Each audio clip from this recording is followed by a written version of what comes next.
Saudara-saudari terkasih di dalam Tuhan Yesus Kristus. Shalom, salam sejahtera dan berkah dalam. Kami, di Pendalaman Iman Katolik Online, menyadari di antara kita semua umat seiman dalam Tuhan Yesus Kristus. Banyak yang tidak sempat ataupun kurang tertarik untuk membaca Alkitab, maka dari itu kami memberikan rangkuman intisari isi masing-masing kitab per kitab dari Alkitab sesuai judul yang tertera di bawah ini. Maka diharapkan kita dapat memahami isi dalam masing-masing kitab tersebut. Selamat menyimak.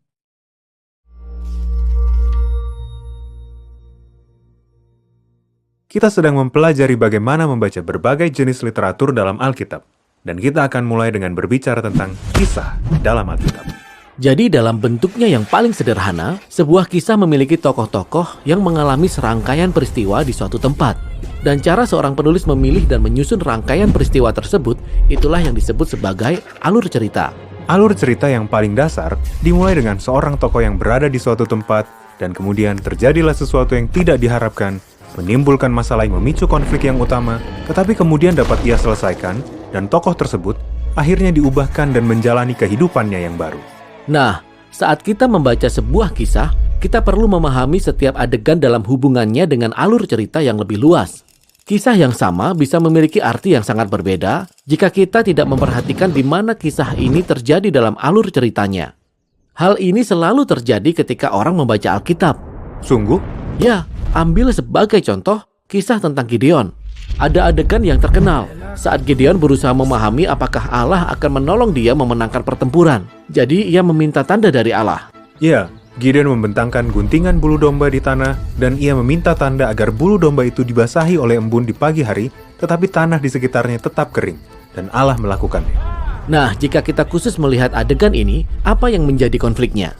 Bagaimana Gideon bisa tahu kalau ia akan berhasil? Dan apa penyelesaiannya? Menguji Allah, meminta pertanda dan mendapatkan jawabannya. Ya, dan itulah sebabnya banyak orang yang sebenarnya telah membaca kisah ini tetapi tidak bisa menangkap pesannya. Karena mereka tidak memperhatikan alur ceritanya yang lebih luas. Sungguh?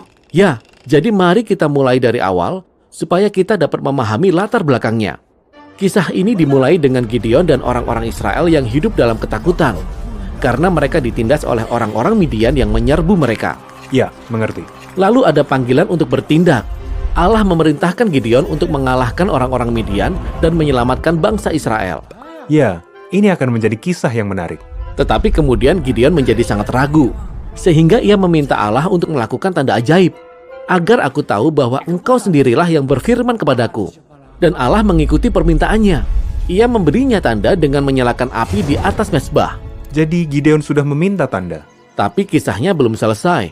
Di adegan berikutnya, Allah menyuruh Gideon untuk merobohkan mezbah dewa lainnya. Tetapi Gideon melakukannya di malam hari karena ia sangat takut.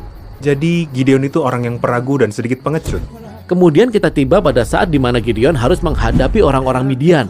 Tapi ia masih belum yakin, sehingga ia meminta tanda lainnya, yaitu bulu domba. Ia berkata, "Aku ingin tahu apakah engkau akan menyelamatkan bangsa Israel dengan tanganku." Dan Allah memberinya tanda itu. Namun ia masih belum yakin juga.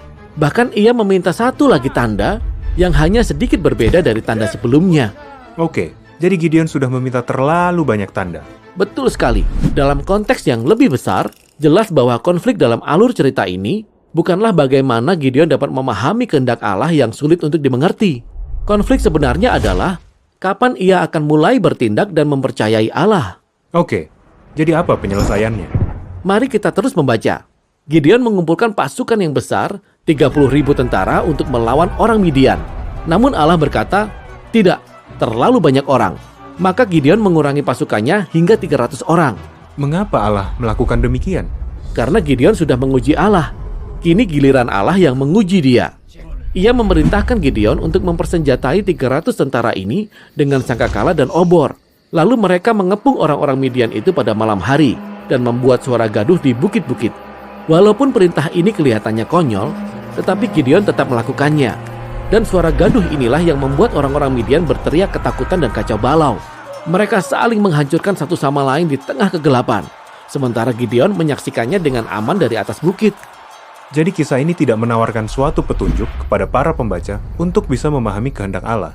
Tidak, Kisah ini memperlihatkan komitmen Allah dalam memakai umatnya yang lemah dan penuh kekurangan untuk melakukan hal-hal lebih dari yang mereka bisa bayangkan. Oke, jadi adegan pendek seperti Gideon dan bulu domba bersama dengan adegan-adegan lainnya membentuk alur cerita yang lebih luas.